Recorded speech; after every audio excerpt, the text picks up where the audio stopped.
Assalamualaikum warahmatullahi wabarakatuh. Halo teman-teman, di video kali ini kita akan bahas latihan soal TWK CPNS 2023 dan video ini merupakan video yang ke-25. Oke, langsung aja kita bahas soal yang pertama. Dalam mempertahankan kehidupan serta mengupayakan kehidupan yang lebih baik, manusia hidup bermasyarakat. Dalam hidup bermasyarakat tersebut, perlu dijaga keserasian antara manusia dan ketertiban masyarakat itu sendiri. Untuk itu, perlu sikap dan perbuatan, A. Tekad yang bulat, B. Menghormati hak-hak orang lain, C. Melakukan protes keras jika haknya dilanggar, D. Semangat perjuangan yang tinggi, E. Pengendalian diri. Oke, untuk menjawab soal ini, teman-teman boleh diberhentikan aja videonya. Soal per soal, nanti kalian coba jawab sendiri. Nah, jadi kalian bisa kerjakan dulu sendiri, nanti baru dicocokkan dengan jawaban yang ada di video ini. Buat teman-teman, mohon bantuannya untuk subscribe channel ini dan juga like videonya. Dan share video ini ke teman-teman kalian. Semoga dengan adanya video ini, teman-teman semua bisa terbantu untuk menghadapi tes bulan depan. Oke, jadi di sini yang ditanyakan adalah sikap atau perbuatan yang dibutuhkan untuk mempertahankan kehidupan bermasyarakat. Nah, yang A, tekad yang kuat, sepertinya kurang tepat dengan konteks soal. B, menghormati hak-hak orang lain. Ya, ini merupakan sikap yang perlu kita miliki. C, melakukan protes keras jika haknya dilanggar. Poin B lebih baik. D, semangat perjuangan yang tinggi. D, ya tapi di sini konteksnya D kurang masuk, jadi B lebih baik. E, pengendalian diri, juga kurang masuk dengan konteks yang ada pada soal nomor 1.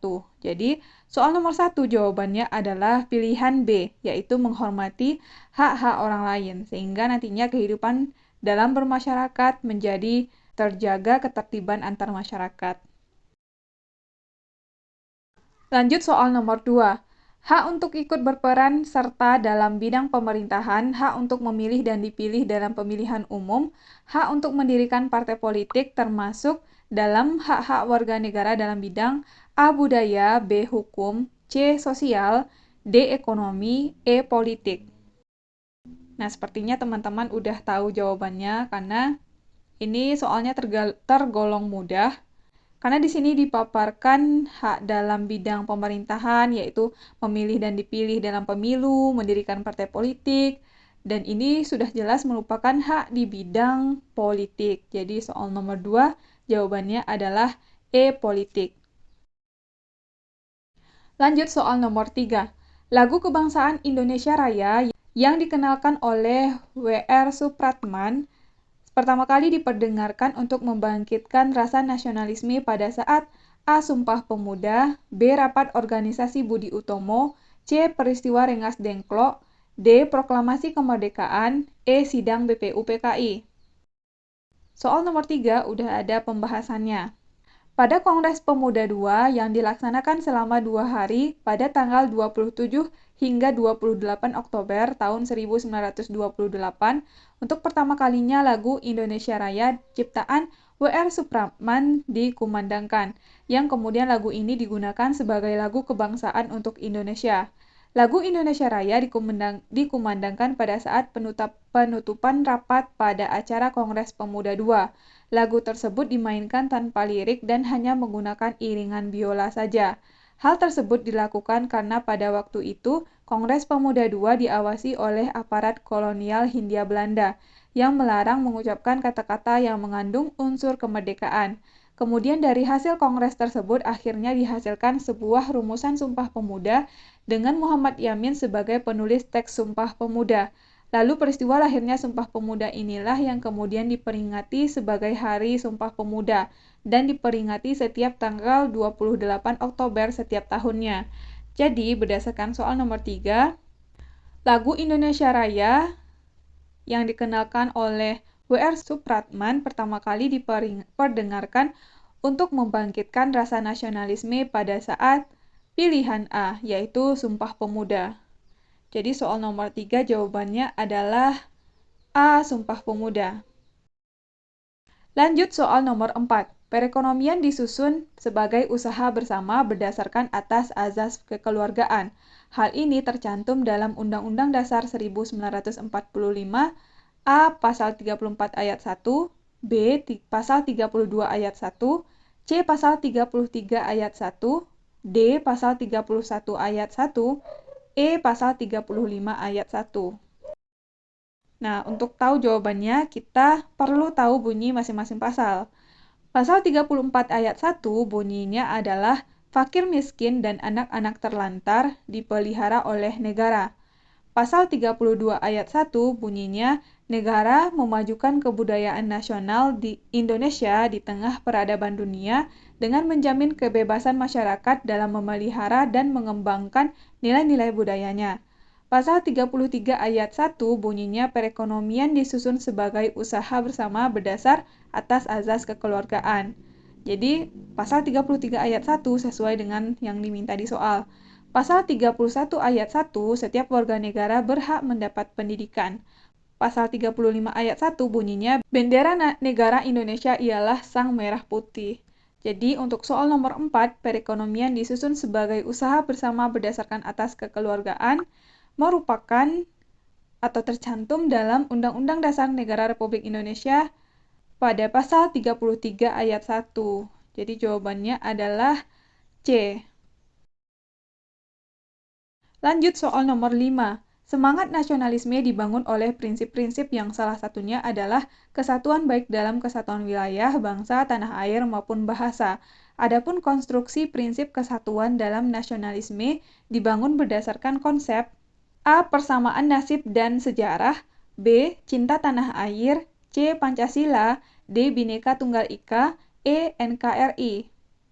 Dari kelima pilihan ini, jawaban yang paling tepat adalah pilihan D, yaitu Bhinneka Tunggal Ika. Di sini udah ada pembahasan. Bhinneka Tunggal Ika adalah moto atau semboyan bangsa Indonesia yang tertulis pada lambang negara Indonesia, yaitu Garuda Pancasila. Semboyan negara ini menggambarkan kondisi Indonesia yang mempunyai banyak keragaman budaya, namun tetap menjadi satu bangsa. Nah, jadi yang menggambarkan prinsip-prinsip yaitu kesatuan baik wilayah, bangsa, tanah air, maupun bahasa, itu terkait dengan Bhinneka Tunggal Ika. Jadi soal nomor 5 jawabannya adalah pilihan D. Lanjut soal nomor 6. Pokok-pokok pikiran kedua yang tercantum dalam pembukaan Undang-Undang Dasar 1945 adalah A. Negara hendak mewujudkan keadilan sosial bagi seluruh rakyat Indonesia.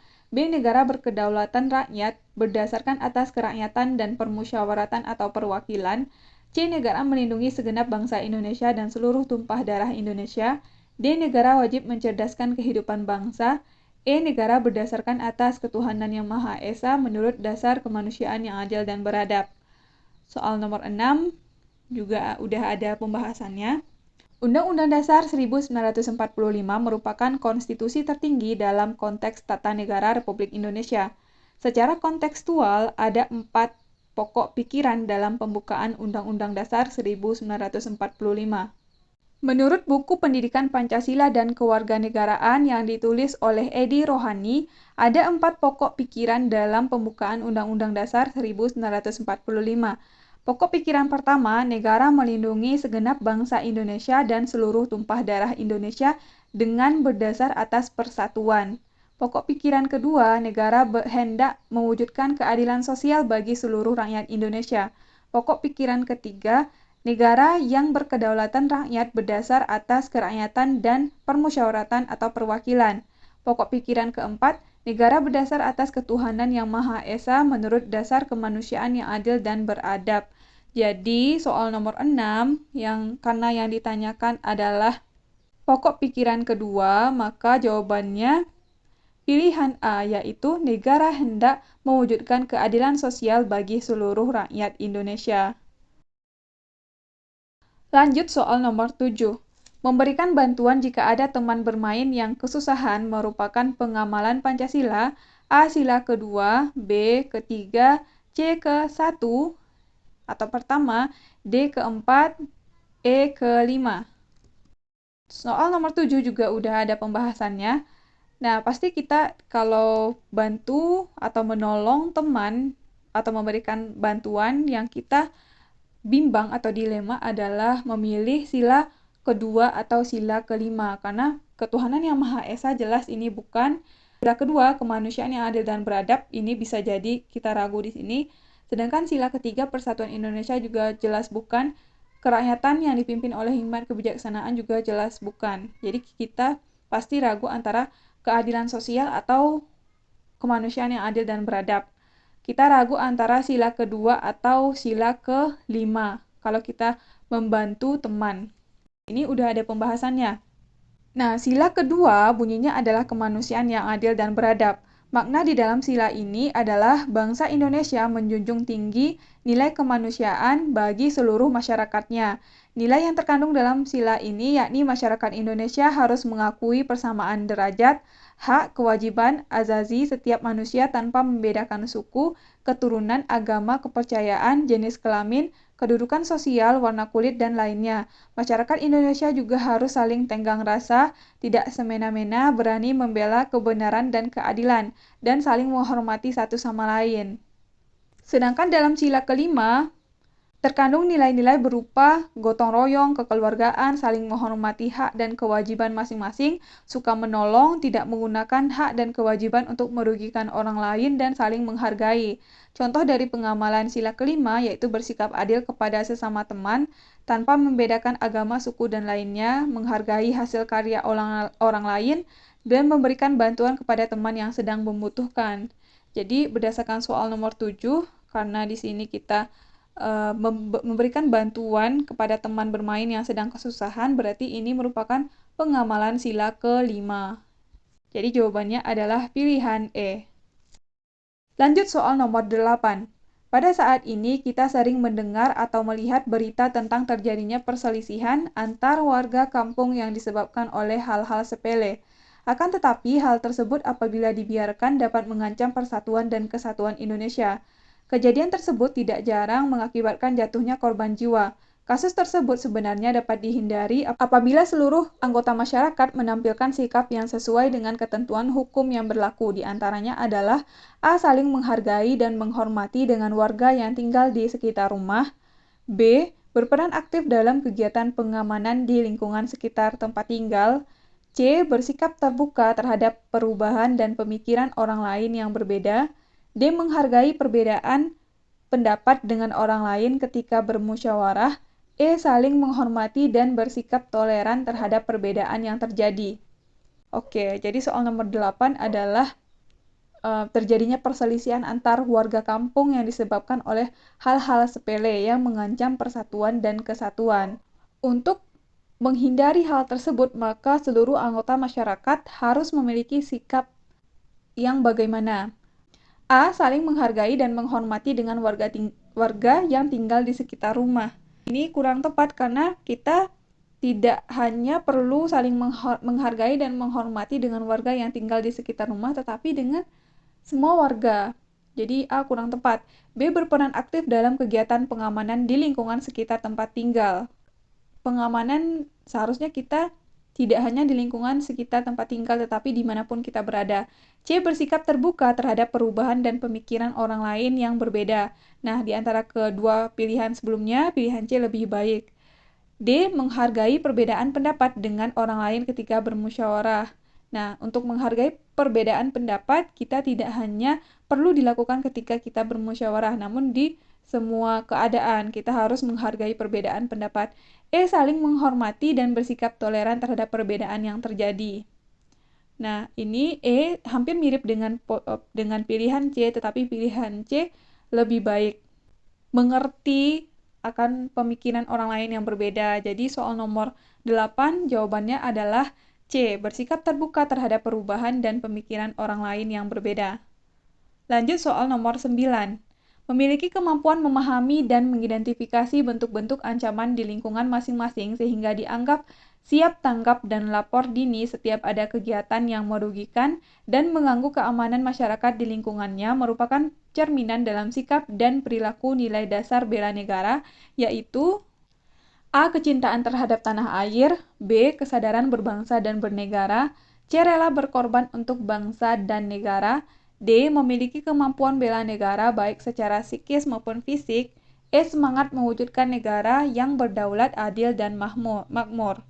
Soal nomor 9 ada pernyataan bentuk kita memahami dan mengidentifikasi bentuk-bentuk ancaman di lingkungan masing-masing, sehingga kita dianggap siap tanggap dan lapor dini setiap ada kegiatan yang merugikan dan mengganggu keamanan masyarakat. Nah, berarti di sini kita tidak hanya punya kemampuan bela negara secara fisik, tetapi juga psikis, karena kita bisa memahami dan mengidentifikasi. Jadi soal nomor 9 jawabannya adalah pilihan D, yaitu memiliki kemampuan bela negara baik secara psikis maupun fisik. Lanjut soal nomor 10. Penjajahan yang kita alami sekarang ini bukanlah penjajahan dalam bentuk fisik dan kekerasan seperti pada masa lampau. Namun penjajahan yang kita alami kini adalah penjajahan secara halus yang menyerang akal, pikiran, serta akhlak kita. Penjajahan ini juga berlangsung dengan cara yang lebih modern dan akibatnya pun lebih besar dari penjajahan di masa lampau, karena akal kita telah terjajah oleh ide atau pikiran yang liberalis, kapitalis, globalisasi yang tidak sesuai dengan tempatnya. Jika tidak waspada, tanah air akan terus dibanjiri oleh produk bangsa asing. Komitmen kebangsaan yang dapat diwujudkan untuk mengatasi permasalahan tersebut adalah A. Meminta pemerintah untuk membatasi ekspor barang ke luar negeri. B. Membeli hasil panen petani dengan harga tinggi dan mengekspor ke berbagai negara. C. Membuka usaha menyerap tenaga kerja dan mengekspor hasil produksi. D. Menaikkan tarif bea cukai barang-barang impor. E. Melakukan kerjasama dengan perusahaan asing untuk memproduksi barang.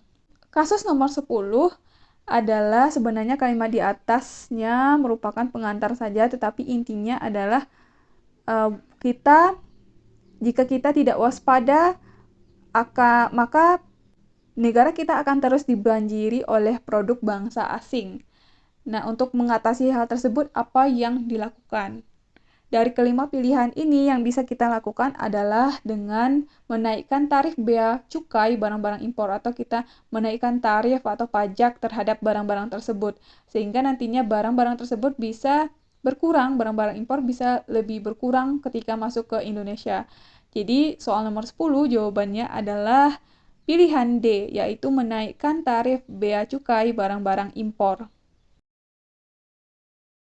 Oke, teman-teman, kita udah selesai bahas 10 soal.